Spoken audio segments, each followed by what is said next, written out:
Donald Trump's on stage just a couple of minutes ago. In fact, right now, live pictures out of Phoenix, Arizona, appearing at a rally the day after the January 6th committee presented a case that Trump refused to accept the 2020 election results or do enough as president to stop the riots at the Capitol.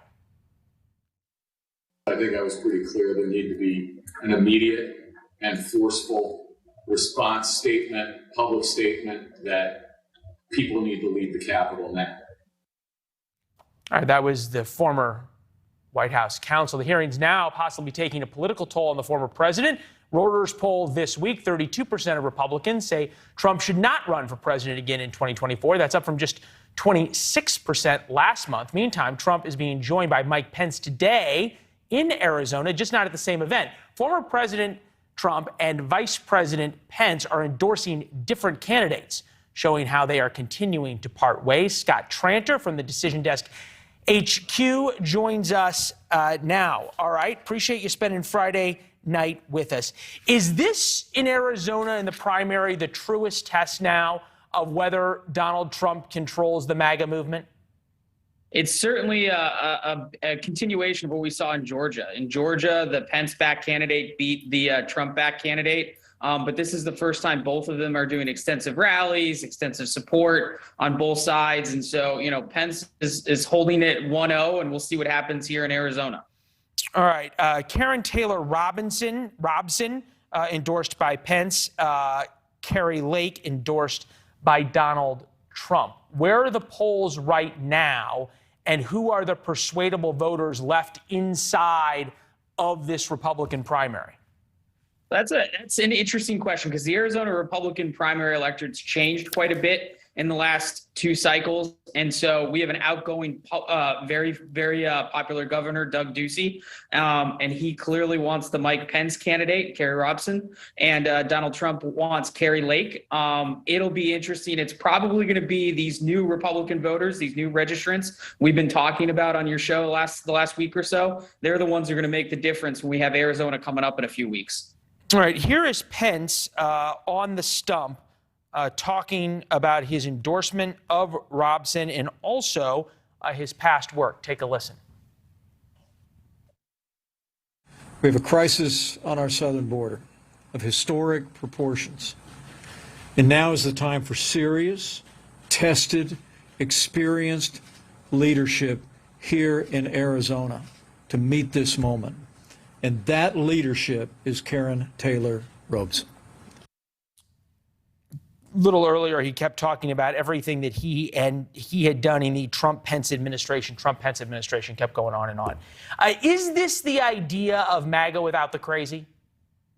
It's certainly, he's trying to brand it that way. He's trying to remind everyone, hey, I was for the secure borders, and these are the things we accomplished when I was vice president. They're about to do that in Washington, D.C. next week, where they're going to make the rounds at various Republican events in the city, where they're going to talk about their various accomplishments.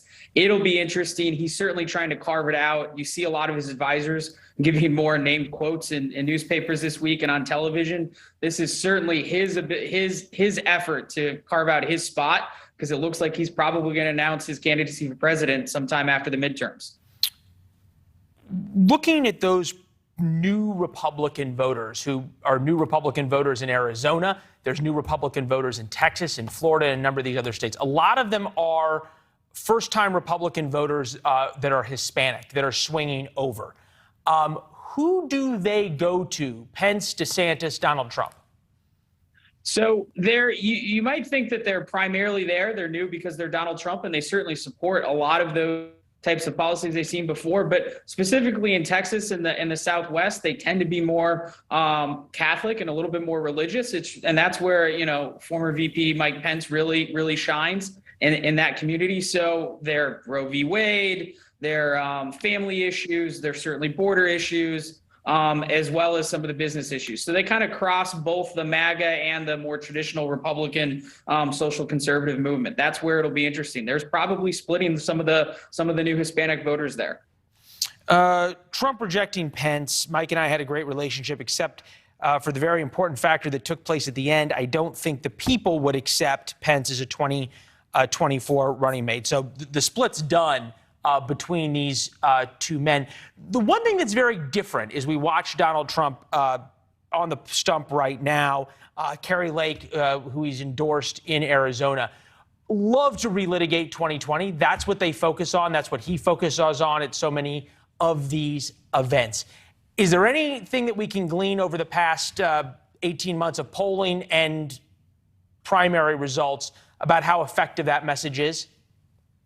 Well, at least among the Republican primary electorate, and I know we showed the Ipsos poll earlier, about a third, a little less than a third of the Republican primary electorate thinks that Trump should run again. I'd like to remind everyone that still means more than 60% of them think he should run again. So I think that the consistency of Donald Trump's popularity among the Republican primary electorate's probably the thing to highlight now, despite it eroding a little bit. Still got a long ways to go before that presidential primary, but the consistency, despite all the news, the news and controversy, especially around the January 6th committee and all that. Well, he is the man who said he could shoot somebody on Fifth Avenue and not lose a vote. So he has been right about that consistently going forward. Hey, Scott, thank you very much. We appreciate it. Data Science Director at DecisionDesk HQ.